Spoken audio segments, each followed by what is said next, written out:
čerpadla, které jsou to stovky sigmy kalorií, jo? Asi jsou 85 kW.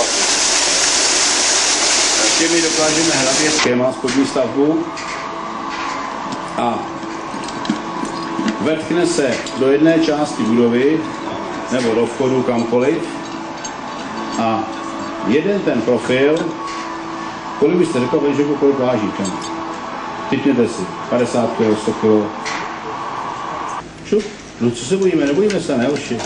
Včera tady byli dva, trošku byli přivožralí, tak jsem se o 2 basy vsadil, že to vyndají. Oni to vyndali, no, takže jsem